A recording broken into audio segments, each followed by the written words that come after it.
across the street, our neighbors, the Chargers. Yeah. What did you glean?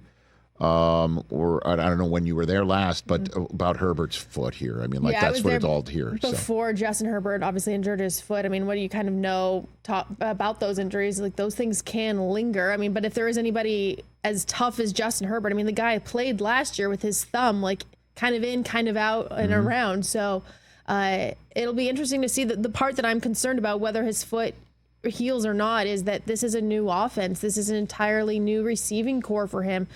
Quentin Johnston's going to his second year. There's improvement that needed to happen there. Josh Palmer's a guy that's been around, but really has never risen to the level of play that they need from him consistently. So Justin Herbert's missing really valuable time. So while they're optimistic, week one is very much within reach.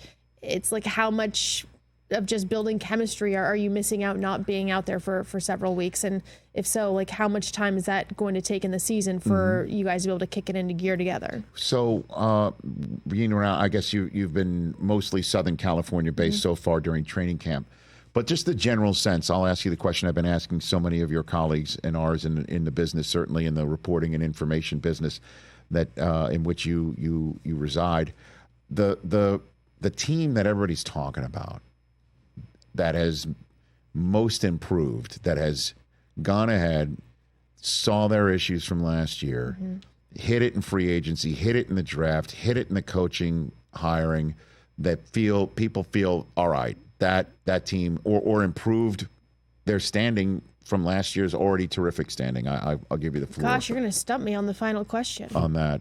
Like, who is there anybody that they're talking about that's vastly improved their standing? I don't know that there's anyone that I've, in all my conversations, that's vastly improved. The team that always just comes up as the team to try to beat out here, obviously beside the Chiefs, is the 49ers.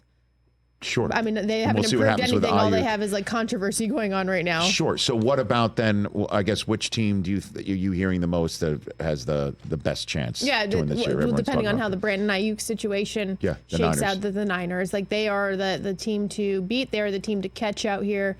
It just depends on a little bit for them whether or not they can get that situation solved, which if there's a team that can rectify what's become a very sticky mess, it would probably be Kyle Shanahan and John Lynch. Okay, so then what's your favorite story that you've heard over the past my favorite couple story weeks here that I've heard that you're willing to share? I can't share half of those. Share. Oh my goodness.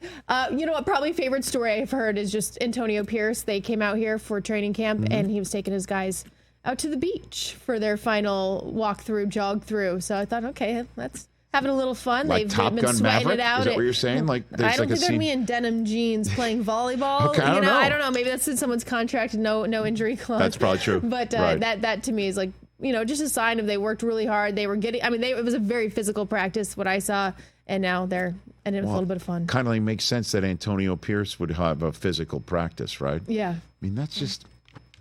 And go to the beach after, and he's a Long Beach native. For sure. Okay, very good. Oh, that's right. He's an LB. He's a Long Beach guy. Long Beach Poly. Long Beach Poly. Yeah. Okay. LBC. Just like the king of the Olympic coverage. Catch the Rich Eisen Show every single day on the Roku channel, 12 to 3 Eastern, for free.